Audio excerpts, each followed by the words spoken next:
everyone, how are you all? I hope you all are good. तो आज हम अपना next part means part 5 we are going to start of business studies of chapter 12. ठीक है, हमने क्या पढ़ा था? We have studied about nature and significance. ठीक है, हम लोग अपना यही वाला चैप्टर अभी तक कर रहे हैं. So this is the part 5. ठीक है, part 4 till part 4 we have completed, we have finished. So now today we'll study about part 5. Okay, so basically what we are going to study, functions of management, one of my favorite part, one of my favorite chapter. आगे आप जब जाएंगे in graduation, ठीक है, तो आप लोग क्या करेंगे, इसका एक स्पेसिफिक चैप्टर होगा. अभी तो ये उसमें पार्ट है उसका चैप्टर का, नेचर एंड सिग्निफिकेंस का, बट आगे चल के ये पूरा एक चैप्टर होगा, तब आप पढ़ेंगे. तो अगर अभी से आपने इसका बेसिक्स अगर समझ लिए तो आगे आपको प्रॉब्लम नहीं होगी. This is very easy. ठीक है, बहुत इजी है ये. अगर एक बार आपको समझ में आ गया तो आपको दोबारा सिर्फ रीडिंग की जरूरत होगी, समझने की जरूरत भी नहीं होगी. इतना इजी है. ठीक है, इसीलिए शायद मेरा फेवरेट है ये. So functions of management. See, मैं आपको एक इजी वे से बताऊंगी. We have 5 fingers in our hand. ठीक है, हमारे हाथ में कितनी फिंगर्स है? 5. तो ऐसे ही अब ये जो 5 फिंगर्स है ये क्या करती हैं? हेल्प करती है हमारी. ठीक है, हमारी ये फिंगर्स क्या करती है? हमारी हेल्प करती हैं किसमें? To work. ठीक है, टू ईट. हम लोग क्या करते हैं? इन्हीं 5 फिंगर्स से सारा वर्क करते हैं. इन्हीं फिंगर्स की हेल्प से हम ईट करते हैं. ठीक है, तो ऐसे ही मैनेजमेंट में क्या होता है? These are 5 functions. They have 5 functions जो कि हेल्प करते हैं मैनेजमेंट की इन डिफरेंट वेज. ठीक है, क्या करते हैं? ये हेल्प करते हैं. अगर ये फंक्शंस नहीं होंगे तो मैनेजमेंट इज इनकम्प्लीट. ठीक है, मैनेजमेंट कंप्लीट नहीं होगा. जैसे कि we are incomplete without our fingers. ठीक है, हमारी फिंगर्स नहीं होंगी तो हम क्या? इनकम्प्लीट इन द सेंस कि फिंगर्स की हेल्प से हम बहुत सारे काम करते हैं. ऐसा नहीं है फिंगर्स नहीं होंगी तो हम होंगे ही नहीं, बट जैसे कि इनकी हेल्प से हम क्या करते हैं? बहुत सारे काम करते हैं, तो वो काम हम इजीली नहीं कर पाएंगे. ऐसे ही ये फंक्शंस होते हैं मैनेजमेंट के. तो ये सारे फंक्शंस बहुत इंपॉर्टेंट होते हैं. ये सब हेल्प करते हैं मैनेजमेंट को अच्छा बनाने में. ठीक है, so first one is planning. इसका मतलब सबको ही पता होगा कि व्हाट इज प्लानिंग. अगर देखिए हम लोग कहीं मान लो एक ट्रिप पे जा रहे हैं, तो हम उसके लिए बहुत सारी प्लानिंग करते हैं कि हमें ये लेना है, वहां घूमने के लिए हमें ये पहनना है, ये खाएंगे हम वहां पर, वहां जाएंगे घूमने. ऐसे बहुत सारी प्लानिंग्स करते हैं. ठीक है, तो ऐसे ही मैनेजमेंट में क्या होता है कि they plan each and everything कि what they will do in future to get more profit. ठीक है, प्रॉफिट अर्न करने के लिए उनका अच्छे से क्या बने रहा, स्टेबिलिटी बनी रहे बिजनेस की. तो वो सारी चीजें प्लान करते हैं. बेसिकली प्लानिंग का मतलब क्या होता है? Thinking in advance. Thinking in advance means जो चीजें हम पहले से ही एडवांस में सोच लेते हैं उसको हम क्या बोलते हैं? Thinking in advance. उसको हम क्या बोलते हैं? प्लानिंग. ठीक है, प्लानिंग. अब इसमें मैनेजमेंट में हम क्या प्लान करते हैं कि what is to be done, क्या करना है हमें आगे इन फ्यूचर.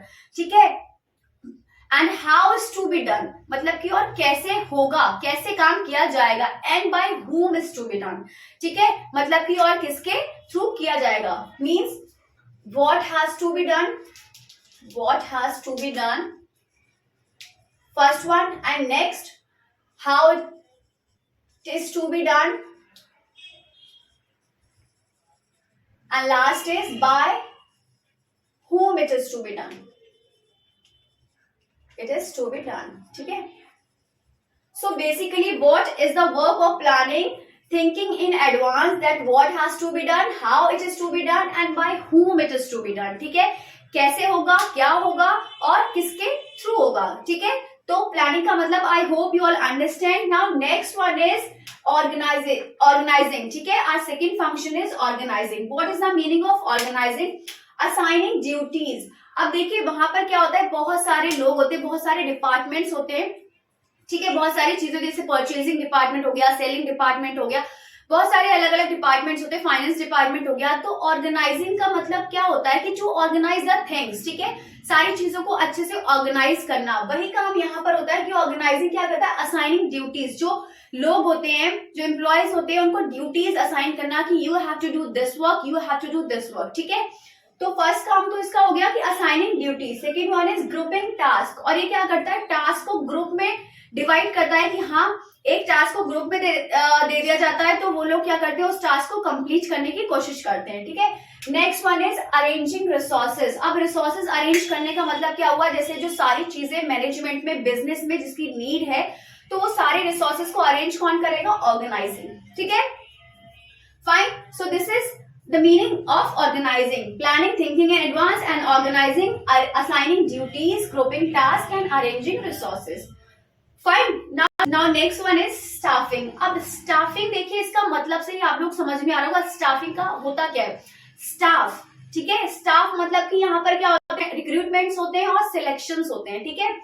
क्या होता है इनका काम, finding the right person for the right job. इसका काम क्या होता है कि एक राइट पर्सन फाइंड करना राइट जॉब के लिए। अब जैसे आई एम अ टीचर, ठीक है, अब मैं टीचर हूं, ऐसा तो नहीं मुझे डॉक्टर की उस पर रख दिया जाएगा, ठीक है। अब जो परचेसिंग का काम कर रहा है, जो परचेज डिपार्टमेंट में अच्छा है उसको सेलिंग डिपार्टमेंट में रख दिया, जो फाइनेंस जिसका अच्छा है, कैलकुलेशन जिसकी अच्छी है उसको परचेसिंग में रख दिया है। सो क्या होगा, इससे क्या होगा कि क्लैशेस होंगे और बहुत सारी चीजें क्लियर नहीं होंगी, ठीक है। मैनेजमेंट में प्रॉफिट, जब उसको वो चीजें समझ ही नहीं आ रही तो वो कैसे प्रॉफिट दिला पाएगा, ठीक है। तो वही चीजें होती हैं कि यहाँ पर स्टाफिंग का मेन रोल यही होता है कि finding the right person to the right job. यहाँ पर रिक्रूटमेंट्स होते हैं, सिलेक्शंस होते हैं, उसके बाद ही वो क्या करते हैं, at the time of selection they choose that yes this person is right for this job. Fine, and our fourth function is directing. Directing क्या होता है, leading, influencing and motivating employees. अब डायरेक्टिंग, जैसे कि हमारे स्कूल वगैरह में क्या होता है, डायरेक्टर्स होते हैं, वो क्या करते हैं, हमें लीड करते हैं, गाइड करते हैं बहुत सारी चीजें कि हमें क्या करना है, इस तरह से वर्क करना है, तो हम लोग क्या कर सकते हैं, अपना अच्छे से रन कर सकते हैं जो भी हम चीजें कर रहे हैं, ठीक है, अच्छे से वर्क कर सकते हैं। तो वही सारी चीजें होती हैं यहाँ पर भी कि मैनेजमेंट में क्या होता है, डायरेक्टर्स होते हैं जो कि हमें डायरेक्ट करते हैं, गाइड करते हैं सारी चीजें, और वो जो वर्क उन्होंने हमें दिया होता है, ठीक है, उसमें क्या करते हैं, उस वर्क को कंप्लीट करने के लिए मोटिवेट करते हैं। जब हम, अगर इंसान यहाँ से मोटिवेट फील कर रहा है तो उसका वर्क ऑटोमेटिक अच्छा होगा, ठीक है। अगर यहाँ से वो मोटिवेट फील नहीं कर रहा है तो उसका वर्क अच्छा नहीं होगा। इसीलिए क्या होता है कि हम लोग जैसे कि बच्चों को पढ़ाते हैं, ठीक है, बच्चों को जब पढ़ाते हैं तो उनको भी क्या करते हैं, टाइम टू टाइम मोटिवेट करते हैं, जिससे कि वो एग्जाम में इजीली वर्क कर पाए, वरना वो नर्वस होंगे और उनके मार्क्स क्या होंगे, कम आ जाएंगे, ठीक है। तो वही चीजें हैं कि बच्चों को जिस तरह मोटिवेट किया जाता है वैसे ही यहाँ पर एम्प्लॉयज होते हैं, वर्कर्स होते हैं, उनको काम के लिए क्या करा जाता है, मोटिवेट किया जाता है उनको। फाइन, और लीड किया जाता है, गाइड भी किया जाता है, इन्फ्लुएंस भी किया जाता है। Fine, and last function, fifth one is controlling. Controlling means monitoring organisation performance. इसका मतलब क्या हो गया, जो हमने यहाँ प्लान किया था, उसके बाद जो हमने ऑर्गेनाइज किया, स्टाफिंग की, डायरेक्टिंग की, लास्ट में controlling means to check each and everything is going in a correct way or not, ठीक है। मतलब कि सारी चीजें जो बिजनेस में, जो मैनेजमेंट में हमने स्टार्टिंग से सोच रखी हैं, वो सारी चीजें सही तरह से हुई है या नहीं हुई है। सारे एम्प्लॉयज, सारे वर्कर्स जो भी हैं, मैनेजर्स, वो सारे काम जो हमने दिए हैं वो अच्छे से किए हैं या नहीं है। तो कंट्रोलिंग का काम यही होता है कि to control the things, to check the things कि all and each and everything is going correct और not. Fine, so I hope you all understand these 5 functions: planning, organizing, staffing, directing and controlling. आप इसको easily learn कर सकते हैं। First one is planning, organizing, staffing, directing and controlling, ठीक है। आप इसको अगर कोड बना के लर्न करना चाहें तो और अच्छे से हो जाएगा, POSDC, ठीक है। इसको आप इस तरह से पढ़ सकते हैं, POSDC। अगर मैं क्या करती थी अपने एग्जाम, जैसे कि मैं जब 12th में थी, ग्रेजुएशन में थी, तो बहुत बहुत लंबे आंसर्स होते थे, features, importance, merits, demerits, characteristics, ठीक है। तो ये सारी चीजें जब हम लर्न करते ना, और बिजनेस स्टडीज में क्या होता है कि सारी चीजें सिमिलर लगती है हमें, ठीक है, सारे पॉइंट्स जो भी चीजें होती है सब सिमिलर लगती है। तो क्या करती हूँ मैं तो ऐसे ही लर्न करती थी, मैंने कोड बना लिए थे सारी चीजों के। तो मैं अपने कोड बना के क्या करती थी, इजिली जो हमारे दिमाग में होता है ना, सारी चीजें अच्छे से फिट हो जाती है। तो मैं वही आपको सजेस्ट करूंगी कि जो आपको टफ लगता है, जो पॉइंट्स आपको इजीली सीक्वेंस में, और जो स्पेशली सीक्वेंस में होते हैं, उनका तो कोड बनाना ही चाहिए, ठीक है, जिससे हमें उसका सीक्वेंस लर्न हो जाए। और बाकी सारी चीजें तो हम ऐसे नॉर्मल लर्न कर सकते हैं। अगर जिसका सीक्वेंस नहीं, जैसे मान लो यहाँ पर अगर ये हमें सीक्वेंस वाइज लर्न नहीं करना होता है तो हम कहीं से भी कहीं भी कोई भी पॉइंट लिख सकते हैं। ठीक है। बट यहाँ पे इसका सीक्वेंस यही होता है कि पहले हमें प्लानिंग करनी होती है, फिर ऑर्गेनाइजिंग करना होता है, फिर स्टाफिंग, फिर डायरेक्टिंग, फिर कंट्रोलिंग। तो हमें सीक्वेंस लर्न करने के लिए क्या करना है कि हम इसका कोड बना लें, ठीक है। Now next one is importance of management. अब देखिए मैनेजमेंट का इंपॉर्टेंस क्या होते हैं, इंक्रीजेस एफिशिएंसी। एफिशिएंसी और इफेक्टिवनेस के मैंने मतलब बताए थे, ठीक है।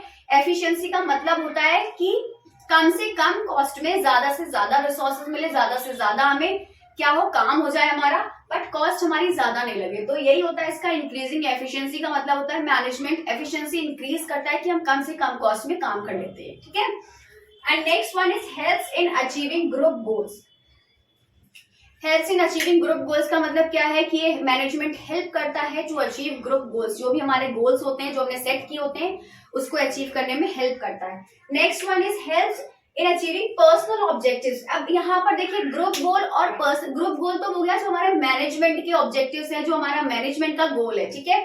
बट पर्सनल ऑब्जेक्टिव्स क्या हो गया, जैसे कि आई एम एन एम्प्लॉय, ठीक है। मैं एक एम्प्लॉय हूँ अपनी कंपनी में, मतलब अपनी कंपनी में नहीं, किसी की कंपनी में मैं एक एम्प्लॉय हूँ। तो अब मेरा कुछ पर्सनल ऑब्जेक्टिव्स भी तो होंगे कि मैंने ये सोच रखा होगा, वो सोच रखा होगा कि मैं ये करूंगी, वो करूंगी। तो वही चीजें हैं कि मैनेजमेंट क्या करता है, हेल्प करता है किसी पर्सन के, ठीक है, उसके पर्सनल ऑब्जेक्टिव्स को भी कि वो अचीव कर पाए, उस लेवल पे काम करते हैं कि जो उसके पर्सनल ऑब्जेक्टिव्स हैं वो भी वो कर पाए। जिससे कि क्या होगा, उसको वर्क जो करेगा उसमें उसका अच्छे से मन लगेगा और वो अच्छे से वर्क रिस्पॉन्स उसका जो होगा वो अच्छे से दे पाएगा। Fine. Next one is helps in development of society, ठीक है। अब डेवलपमेंट ऑफ सोसाइटी का मतलब क्या होगा, जैसे कि अगर हम अच्छे प्रोडक्ट्स देंगे, बहुत सारी चीजें प्रॉपर करेंगे। अब हमने जैसे क्या होता है, बहुत सारी इंडस्ट्रीज होती है, बिजनेस होते हैं, फैक्ट्रीज होती है, वो क्या करता है, सारा जो वेस्ट होता है वो यहाँ वहां फेंक देते हैं, पानी में फेंक देते हैं, जिससे कि बहुत ज्यादा पॉल्यूशन होता है। तो अगर ये क्या करेंगे, जो मैनेजमेंट में है, काम अच्छे से करेंगे, अपना जो वेस्ट है सारा क्या करेंगे, एक ऐसी जगह पर डालेंगे जहां पर कोई डस्ट, मतलब कि पॉल्यूशन नहीं हो, उस चीज से, उस तरीके से वो अपना चीजों को करेंगे। आजकल क्या होता है, मशीनें आती हैं बहुत सारी जिससे सारा डिस्ट्रॉय हो जाता है वेस्ट, ठीक है। तो वो उन चीजों को अप्लाई करेंगे जिससे कि सोसाइटी को हार्म ना हो, ठीक है। तो वो सारी चीजें हैं कि ये मैनेजमेंट वर्क करता है कि डेवलपमेंट ऑफ सोसाइटी का डेवलपमेंट भी हो, उस तरह से वर्क करता है। And then last one is creates a dynamic organisation.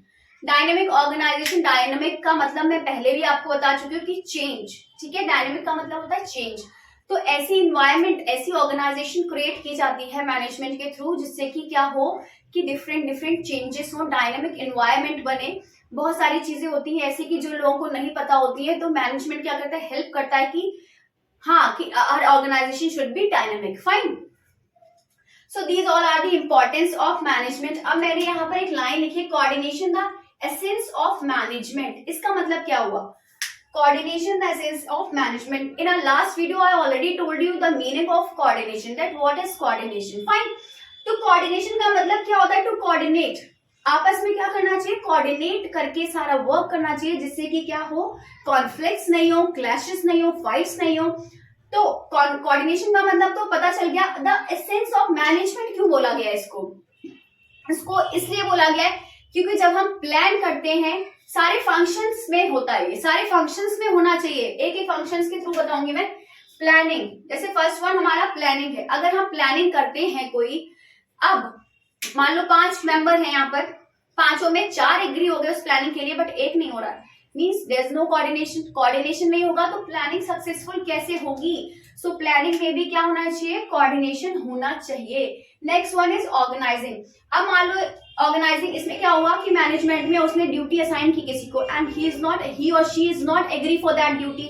तो अगर वो एग्री नहीं होंगे उस ड्यूटी के लिए, तो भी क्या होगा, यहाँ पर कॉन्फ्लिक्ट्स होंगे, ठीक है। तो ऑर्गेनाइजेशन में भी coordination is very necessary. Fine. And then is staffing.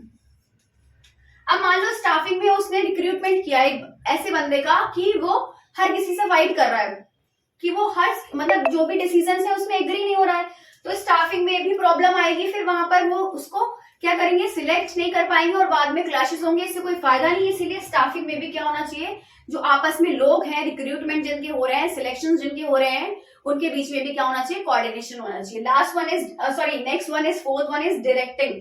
अब यहाँ पर जब वो डायरेक्ट कर रहे हैं, मोटिवेट कर रहे हैं, कुछ कभी कभी ऐसा होता है कि हम किसी को कुछ अच्छा बताते हैं लेकिन वो लोग क्या करते हैं, उसको नेगेटिव वेज में लेते हैं, ठीक है, नेगेटिव वे में लेते हैं।